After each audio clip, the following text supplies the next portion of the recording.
बिस्मिल्लाहिर्रहमानिर्रहीम। मेरे मोहतरम सामीन कराम, एक गैर मुल्की डॉक्टर था। उसने एक बीमारी पर रिसर्च की और उसको उस बीमारी से बचने का एक तरीका ढूंढ कर निकाला, दुनिया वालों को सामने रखा। दुनिया वालों ने इसकी तहकीक को बहुत सराहा, बहुत उसको पसंद किया, हत्ता कि उसको आलमी तौर पर सबसे बड़ा इनाम नोबल इनाम से उसको नवाजा गया, यानी उसको नोबल प्राइज़ इनाम दिया गया। यानी इसने बहुत बड़ा काम किया है दुनिया के लिए, दुनिया वालों के लिए, इंसानियत के लिए इसने बहुत बड़ा एक तहकीकी काम किया है। इस पर यह इनाम उसको दिया गया। उस डॉक्टर से पूछा गया कि आपने ऐसी कौन सी तहकीक की है कि जिसकी वजह से आपको ये इनाम दिया गया। तो उस डॉक्टर ने बताया कि मैंने बरस से तहकीक करके एक ऐसा तरीका निकाला है कि अगर उस तरीके पर अमल किया जाए तो इंसान के जिस्म के अंदर कैंसर की बीमारी के चांसेस बहुत ज़्यादा कम हो जाते हैं। यानी उसको कैंसर की बीमारी नहीं होंगे, इसके खतरात बहुत कम हो जाएंगे। पूछा गया कि आपने इसका क्या इलाज निकाला है, तो वो कहने लगा कि इलाज नहीं है, इस कैंसर से बचाव का एक तरीका है। और वो तरीका यह है कि इंसान अगर दिन के अंदर कुछ घंटे भूखा रहे तो इस वजह से उसके अंदर जिस्म के अंदर कैंसर के असरात कम हो जाते हैं इस बीमारी के। और उससे इसकी वजह यह बताई कि इंसान को जो कैंसर की बीमारी होती है वो इंसानी जिस्म के अंदर उसका कोई हिस्सा जो है गल सड़ जाता है, और वो गला सड़ा हुआ हिस्सा वो अगर बढ़ता रहता है तो ये कैंसर बन जाता है और इससे इंसान की हलाकत भी हो जाती है। तो इंसान अगर भूखा रहेगा, अपने जिस्म को भूखा रखेगा, तो उसके जिस्म के वो आज़ा जो भूखे होंगे उस उज़्व को, उस हिस्से को जो गल सड़ रहा होगा उसको वो खाते रहेंगे। यानी भूख की वजह से गले सड़े हिस्से को वो इससे खाते रहेंगे और इसकी वजह से उसका गला सड़ा हुआ हिस्सा जो है नॉर्मल होता रहेगा, तो सही होता रहेगा और कैंसर की बीमारी के जो असरात हैं, कैंसर की बीमारी के जो खतरात हैं वो बहुत कम हो जाएंगे।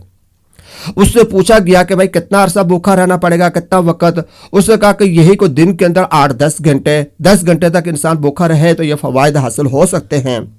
फिर उससे पूछा गया कि ये कितना अरसा भूखा रहना पड़ेगा, यानी कि महीने के अंदर, साल के अंदर कितना अरसा। तो उसने बताया कि अगर साल के अंदर 20 से 25 दिन इंसान भूखा रहे, 8-10 घंटे अगर भूखा रखे अपने जिस्म को, तो उसको ये फ़ायदा हासिल हो जाएगा कि उसके जिस्म में कैंसर होने के खतरात बहुत कम हो जाएंगे। तो मेरे भाई और दोस्तों, आप समझ गए होंगे कि अल्लाह जल्ला शानुहु के सदके अल्लाह तबारक व तआला ने हमें कितनी अजीम शरीयत अता फरमाई है कि जो लोग आज तहकीक करके ये बातें सामने ला रहे हैं और बरस की तहकीक खर्चे करके, बहुत ज़्यादा मेहनतें करके ये चीज़ें सामने ला रहे हैं, हमें आज से 1400 बरस पहले अल्लाह तबारक व तआला ने इस बात का हुक्म दे दिया था कि तुम रमज़ानुल मुबारक के रोज़े रखो। अब अगर देखें तो रमज़ान के रोज़ों के अंदर भी ऐसा ही होता है कि दिन के अंदर एक तो 30 दिन तक भूखा रखा जाता है, 30 दिन, 29 या 30 दिन डॉक्टर के जो दिन बताए थे वो भी इसमें मिकदार पूरी हो जाती है। और फिर उससे बताया था कि जो दौरानिया होना चाहिए भूखा रहने का वो 10 घंटे तक होना चाहिए। तो पूरी दुनिया के अंदर अगर आप तहकीक करें तो आपको पता चलेगा कि जो रोज़े का कम से कम दौरानिया जिस मुल्क के अंदर होता है वो भी 9 से 10 घंटे के दरमियान होता है। 9-10 घंटे जो ना रोज़ा लाजमी हर मुल्क के अंदर मौजूद होता है, वगरना इससे ज़्यादा वक्त ही होता है रोज़े के दौरानिया का।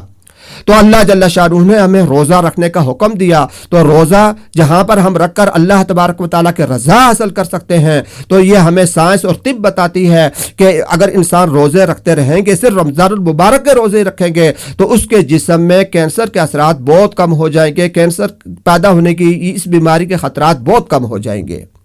तो ये अजीम शरीयत अल्लाह पाक ने हमें अता फरमाई है। हमें चाहिए कि हम इसकी कदर करें, इसको समझें और इस पर फिर दिलो जान से 100% इस पर अमल करने की कोशिश करें, ताकि अल्लाह तबारक व तआला ने इस शरीयत के अंदर दुनिया और आखिरत के जो फ़वाइद रखे हैं, अल्लाह पाक हम सबको वो फ़वाइद हासिल करने की तौफीक अता फरमाए।